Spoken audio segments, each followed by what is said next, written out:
Welcome to Disrupting Japan. Straight talk from Japan's most successful entrepreneurs. I'm Tim Romero, and thanks for joining me. You know, we seem to be in a bit of a flying car startup boom right now. Of course, the flying car has been a symbol of the future for over 70 years now. And for that whole time, we've always been just 10 years away from saying goodbye to traffic and taking to the skies. Well, today, we sit down with Tom Fukuzawa, founder of SkyDrive, and he explains how he plans to have his flying cars on the road, or rather in the skies, in 3 years. And while there are many startups making such claims today, SkyDrive recently signed contracts with the city of Osaka to deliver an air taxi service. And last month, SkyDrive began the final stage of government certification for their vehicle. So yeah, there's something here that deserves a closer look. Oh, and by the way, Tomo was at their testing facility, so there's some background noise in this interview. The drones and flying cars themselves weren't flying around, so just some cars passing by. It's not too bad. But at one point it sounds like a tractor-trailer drives between us and knocks over our table. You'll know it when you hear it.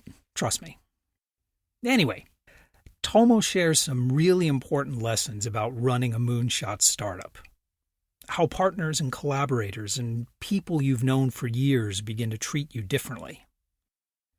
Many of these lessons apply to anyone following their dreams, but the startup experience makes everything so much more intense. But you know, Tomo tells that story much better than I can. So let's get right to the interview. So we're sitting here with Tom Fukuzawa of SkyDrive, who is making flying cars and cargo drones. And thanks for meeting with us today. Thank you very much for inviting me. It's my pleasure. I love the whole aerospace and aviation sector. I love what startups are doing in here. I want flying cars to be real so badly. Thank you. So tell us a bit about your current prototype. It's currently a one-seater model, right? We started a SkyDrive 3 years ago, and last summer we started manned test flight of a flying car or eVTOL. And this was the first time in Japan to show manned flying car. And we have one-seater and 8 propellers, and now we are flying 5 to 10 minutes by one charge. I want to get into the details of the technology and the future in just a minute, but it seems like in the last, let's say, 2 years or so, there's been this huge interest in flying cars startups, not just in Japan, but all over the world. What's driving this? Yeah, there are about 400 projects of flying car around the world, and about 10 projects have already started manned flight, and those projects started 3 to 10 years ago. So movement of flying car is coming for the last 2 or 3 years, but they have already started years ago. And the biggest reason is that the sensor or controller is very, very smaller size and high spec and very reasonable price. When you say the controller, do you mean like... Okay. That means CPU or flight controller. All motors are used, and how much electricity to produce the controller is thinking. Okay. So despite all this recent global interest in flying cars, I mean, you've been very involved with this for a long time now, right? So you started out at Toyota. Yeah. And you were part of a project called Cardivator. Yeah. Cardivator is a volunteer group, and it was founded 8 years ago when I was in Toyota Motor Company and other members is in other company. we wanted to make a nice vehicle, and we finally decided to make a flying car. What other kind of vehicles were you working on? Because it wasn't just the flying car, right? It was a lot of different experimental projects.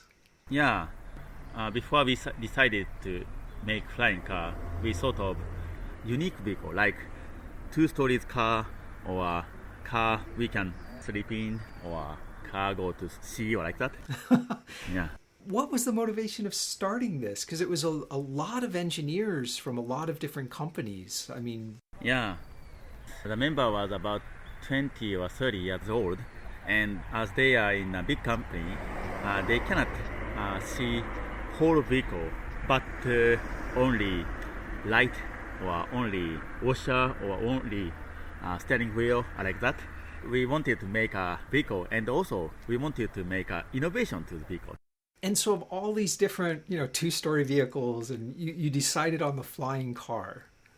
We experienced many things, and we found if we can fly freely, it is very fantastic. Not only efficiency, but also very fun. And we decided to make flying car. That's awesome. So it was just this project, a bunch of talented engineers who wanted to work on the whole project. So what made you decide to change the structure from this friendly group of people collaborating into a real startup? When we started Cultivator, the first prototype was drone size product. So we bought radio controller car, and also we bought a drone and combined together and fly. And after that, we made a full-scale prototype, and it wasn't flying very well at first. And we finally started flying it in 2018, and I thought, it might be a good business. So just it seemed like it might be something that you could to turn into a business. Yeah. But that's a pretty big shift. Yeah, when I see full-size prototype flying, I was very surprised, because for the last 3 years it wasn't possible. And if it is possible, we have to try hard to make a real flying car. Yeah. And so during that transition, changing from a community of engineers to turning it into a real company, so a lot of your current staff is from Toyota and Mitsubishi. So did most of the members join the new company? Not so much. So there were about 100 members in volunteer group, and now in a company there are only 5 to 8 members from volunteer groups. Oh wow!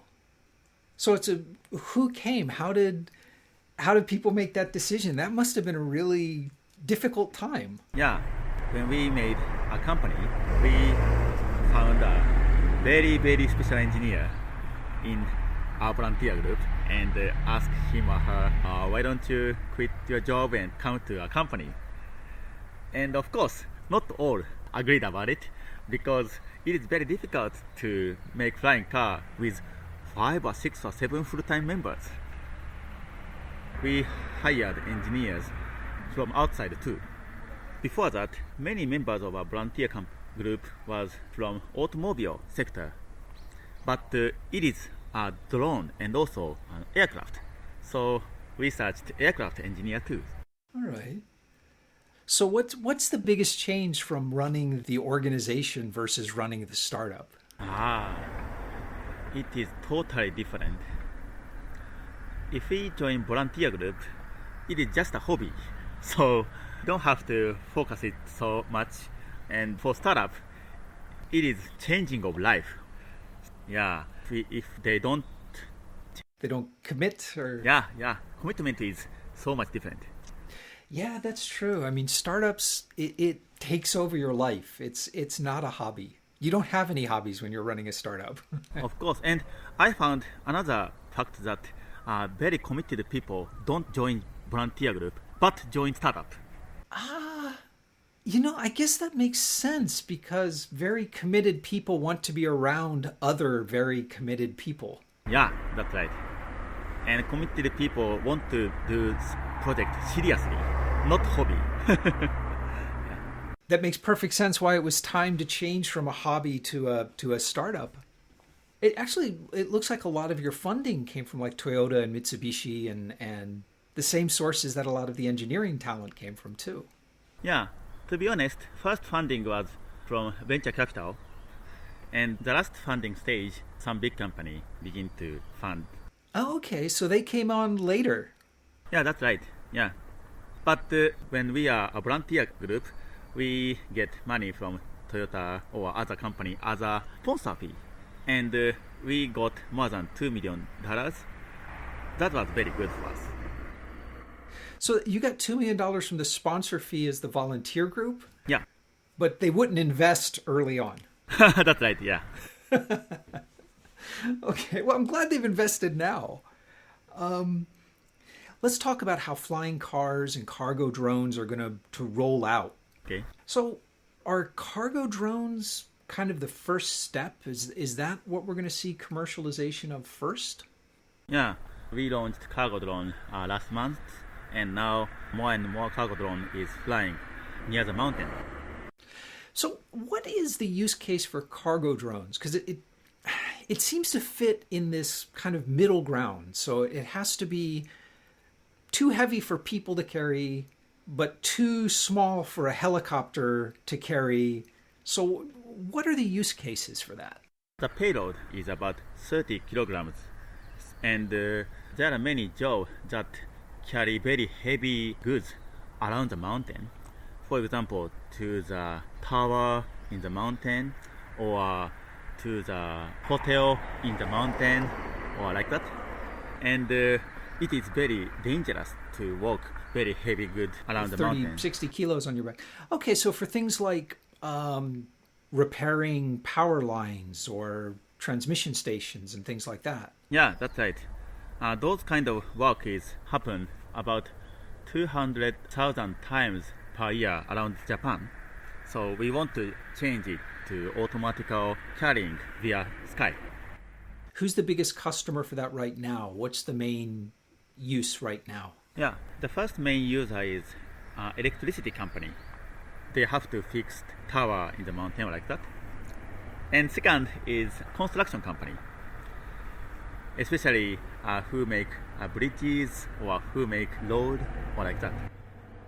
All right, that's interesting. I mean, and that makes sense that would be the first thing that gets deployed, that finds commercial acceptance. But what everyone is talking about, of course, is the actual flying cars.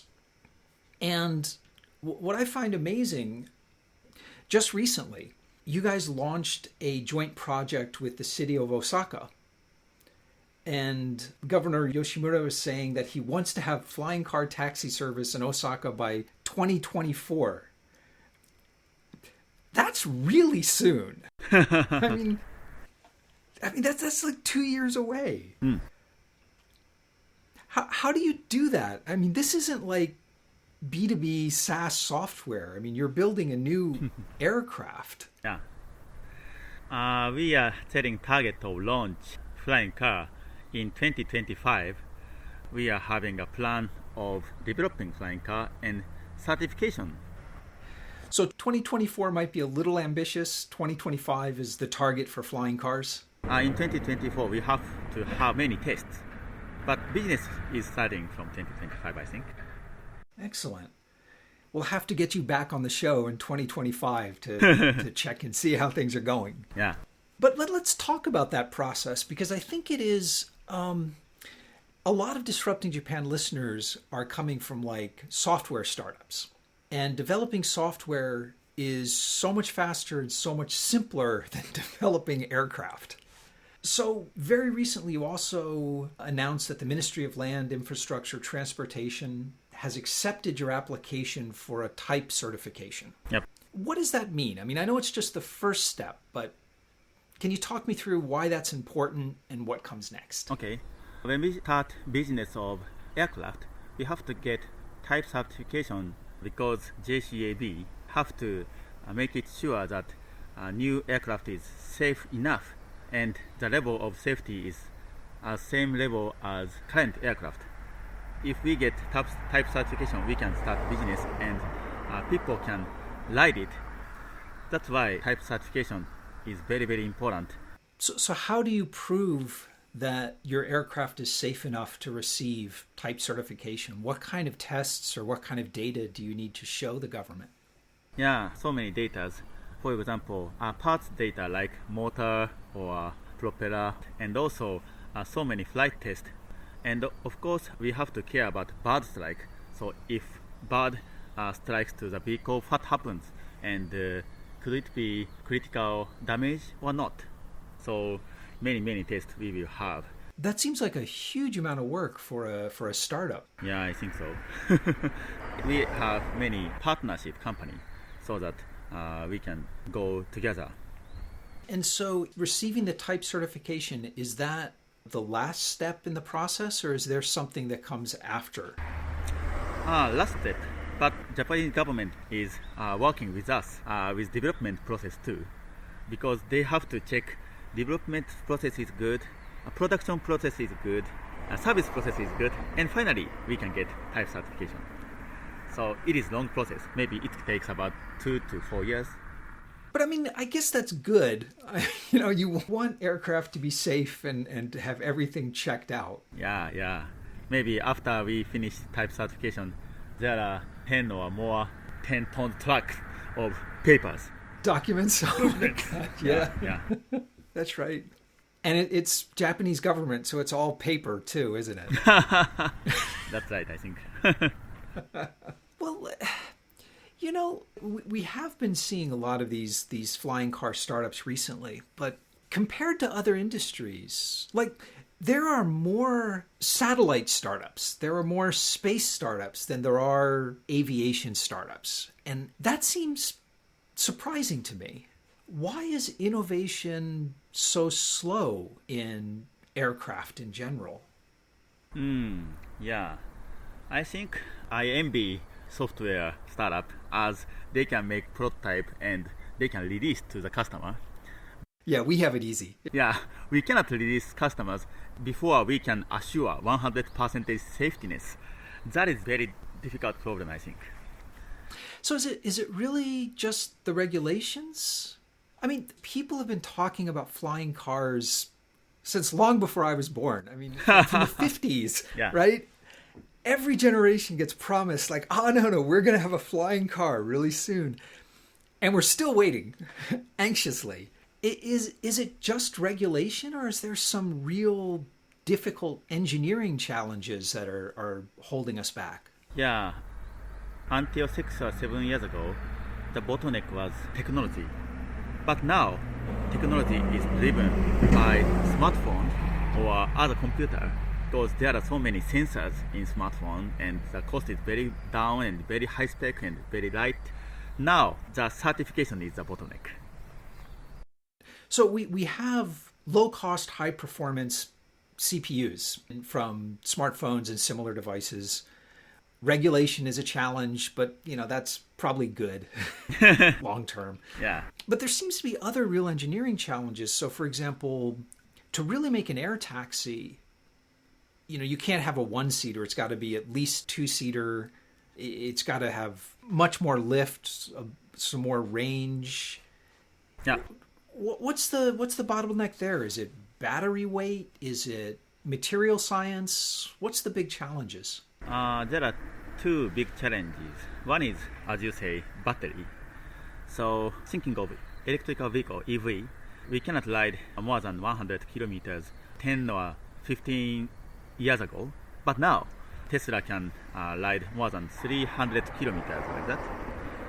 And the flying car is same way. So at first, they can only ride 10 to 50 kilometers. But gradually, more and more.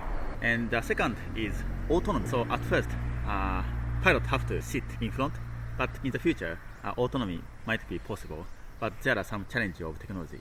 Yeah, actually, let me ask about that, because another challenge I see with flying cars, and have since like the 50s forward, is that so I have a private pilot's license. Oh, nice. Yeah. I mean, I love aviation. Wow. But it's hard to get certified. I mean, flying a plane is not a simple thing. And so do we expect like people who use flying cars to be pilots, or is AI and automation going to get to the point where it's fully autonomous and the human isn't doing anything? How are we going to get past that? Because we can't train everyone to be pilots. Yeah. At first, thinking of safetyness, we have to get pilot license to drive it. And our industry is thinking that in 5 years after we launch flying car, we want to make it autonomy. And already now, drone and flying car can be autonomy now. But if something emergency situation happens, it is very difficult to go safety landing by autonomy with 100% safetyness now. So what would that look like? Would you have a ground-based operator that could land the car in an emergency? That's right. At first, we have to have a ground-based operator. But if some wave between aircraft and ground member is shut down in emergency situation, it cannot be possible. So how to overcome? That is one problem, I think. That makes sense. The battery weight makes a lot of sense, but I mean, we have helicopters that, huge amounts of lift. Is it possible to use other green fuels like hydrogen or something like that? I think hydrogen might be the best solution in the long run. But now, hydrogen battery doesn't have so much power.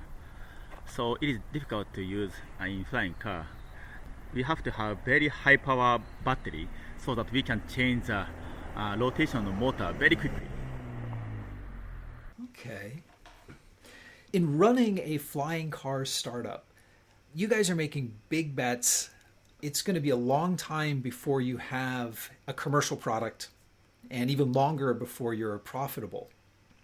So what's been your strategy to ensuring you have stable investors and that you'll be able to raise funds again? Because obviously you're going to have to keep going out and raising funds for the next 4 or 5 years at least, right? That's right, yeah. We have 10 years business plan, and in the latter one, we have profitable area, but before that, we have to use so much money or resources. Thinking of development schedule, we have some good milestone. For example, manned flight start or TC start or like that. And to reach the milestone, we get fundraising. Okay, so some of your investors' future investment is conditioned on hitting milestones, and then you get additional capital from them. As we finished first or second or third milestone, the possibility will rise. All right. Let's talk about flying cars globally. So a few years ago, Morgan Stanley estimated that the global market for eVTOL, for flying cars, was going to be 1.5 trillion by 2040, which to me seems like a crazy number. That's more than like half of the entire automotive industry. and I'm curious, what do you share that vision? Do you think that's overly optimistic? How do you think it's going to work out? Yeah, I agreed. But it is including service around flying car. If we think of flying car mobility sales, it is about 1/10 or 1/5 or like that. So that would include not only the servicing and maintenance of the equipment itself, but also taxi rides as services? Yeah, or infrastructure or travel service or like that. Yeah. Oh, I see. So all of the businesses around eVTOL is included. Yeah. That still seems like a very big number, though. But if that's where we're heading, what has to change in the world for us to get to the point where this industry is a $1.5 trillion industry? What's going to change? The first thing is social acceptance. Social acceptance means everybody in the world is welcoming eVTOL or flying car or not. If everybody welcoming, the rule might be not so tough, and also investment money will come, and also many people want to buy it or want to use it. But if it is very low, some people say, we don't want flying car to go overhead of me or like that. and we cannot fly. What's the attitude now? Are people generally positive or negative? I think a little positive, but it is depends on the country. For example, in Japan, when the path of aircraft around Haneda Airport change, many people are angry because there is so much noise. Yeah, sure. That's understandable, right? Yeah, it can be noisy. People Yeah. worry about it, you know. Yeah. If we're looking 20 years in the future here, what do you think is going to be the relationship between regular cars and flying cars? Is it going to be most people are using autonomous flying cars? Is it going to be 50-50? How do you see it breaking up? I think 20 years later, not only flying car but also automobile might be going to autonomy. And if autonomy of automobile happens, the price of taxi might be decreased 70%. So the price is almost same with the price of bus ticket. So people who ride bus every day now is going to use taxi. And people who is using taxi every day might be going to flying taxi. So it'll be a gradual transition where, based on the price, it will replace cars Yeah, or not. I think so. Yeah. Well, listen, Tomo, before I let you go, I want to ask you what I call my magic wand question. And that question is, if I gave you a magic wand and I told you that you could change one thing about Japan, anything at all, the education system, the way people think about risk, their attitude towards innovation, anything at all, to make it better for startups and innovation in Japan, what would you change? I will change the mind of big company that it might be good to move to startup.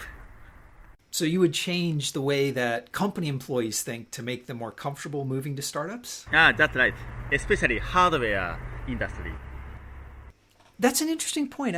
I think that one of the big advantages that the US has in terms of innovation is that employees tend to move freely from big companies to startups and then go back to big companies.